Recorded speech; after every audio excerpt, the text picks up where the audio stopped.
Hello, welcome back to my channel. ഇന്ന് നമ്മളൊരു വട്ടയപ്പമാണ് ഉണ്ടാക്കാൻ പോകുന്നത്. പണ്ട് കാലത്തെ നമ്മുടെ മുത്തശ്ശിമാരൊക്കെ ഉണ്ടാക്കി വന്നിരുന്ന തരത്തിലുള്ള ഒരു വട്ടയപ്പമാണ്. ഇത് എങ്ങനെയാണ് ഉണ്ടാക്കുന്നതെന്ന് നോക്കാം. ഇതിനായിട്ട് ഉണക്കലരിയാണ് വേണ്ടത്. ഉണക്കലരി 1 കപ്പ് നന്നായി കഴുകി കുതിർക്കാൻ വയ്ക്കുക. 4 മണിക്കൂറാണ് കുതിരാൻ വെക്കേണ്ടത്. ഇനി നമുക്ക് കപ്പി കാച്ചണം. കപ്പി കാച്ചുന്നതിനായിട്ട് പാൻ അടുപ്പത്ത് വെച്ച് 1 കപ്പ് വെള്ളം ഒഴിക്കാം. ഇതിലേക്ക് 2 ടേബിൾ സ്പൂൺ റവ ചേർത്തിട്ട് നന്നായിട്ടൊന്ന് ഇളക്കി കുറുക്കിയെടുക്കണം. കുറുക്കിയെടുത്തതിന് ശേഷം നന്നായിട്ട് തണുക്കാൻ വെക്കണം.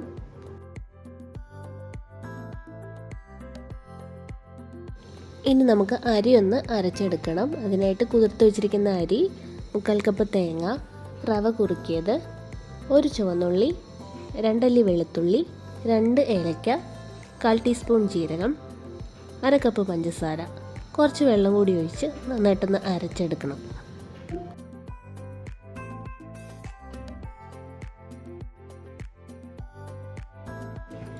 മാവ് നന്നായിട്ടൊന്ന് അരഞ്ഞു വന്നിട്ടുണ്ട്. ഈ മാവ് പുളിച്ചു പോകുന്നതിനായിട്ട് ഈസ്റ്റോ കള്ളോ സോഡാപ്പൊടിയോ ഒന്നും നമ്മൾ ചേർക്കുന്നില്ല. പകരം ദോശയുടെയോ അപ്പത്തിൻ്റെയോ പുളിമാവാണ് ചേർക്കുന്നത്. ഞാനിന്നിവിടെ ദോശയുടെ പുളിമാവ് 1/4 കപ്പാണ് ചേർക്കുന്നത്.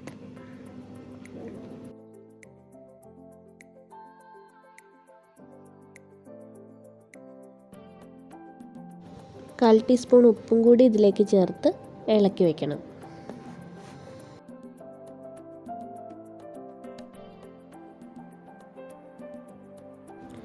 ഇപ്പോൾ ഏകദേശം 3 മണിക്കൂർ കഴിഞ്ഞിട്ടുണ്ട്. മാവ് നന്നായിട്ടൊന്ന് പൊങ്ങി വന്നിട്ടുണ്ട്.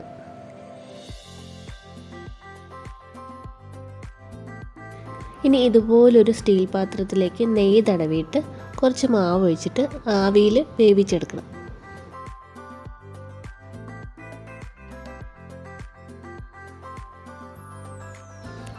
ഇപ്പം മാവ് വേവാൻ വെച്ചിട്ടൊരു 10 മിനിറ്റ് ആയിട്ടുണ്ട്. ഈ ഒരു സമയമാകുമ്പോൾ നമ്മുടെ കയ്യിൽ ഉണക്കമുന്തിരിയോ കാഷ്യൂനട്ടോ ഉണ്ടെങ്കിൽ ഈ ഒരു രീതിയിൽ വെച്ച് കൊടുക്കാം. വീണ്ടും ഒരു 12 മിനിറ്റ് കൂടി വേവിച്ചെടുക്കണം.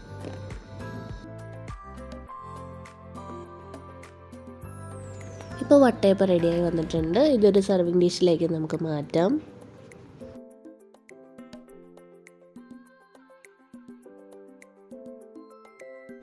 നല്ല സോഫ്റ്റ് ആയിട്ടുള്ള ഒരു പിങ്കിഷ് വട്ടയപ്പമാണിത്. നല്ല ടേസ്റ്റുമാണ് കഴിക്കാൻ. എല്ലാവരും ഇതൊന്ന് ട്രൈ ചെയ്ത് നോക്കണം. ട്രൈ ചെയ്തിട്ട് അഭിപ്രായം പറയണം. നിങ്ങൾ കാണുന്നത് സബ്സ്ക്രൈബ് ചെയ്യാതെയാണെങ്കിൽ സബ്സ്ക്രൈബ് ചെയ്യണം, ലൈക്ക് ചെയ്യണം, ഷെയർ ചെയ്യണം, സപ്പോർട്ട് ചെയ്യണം.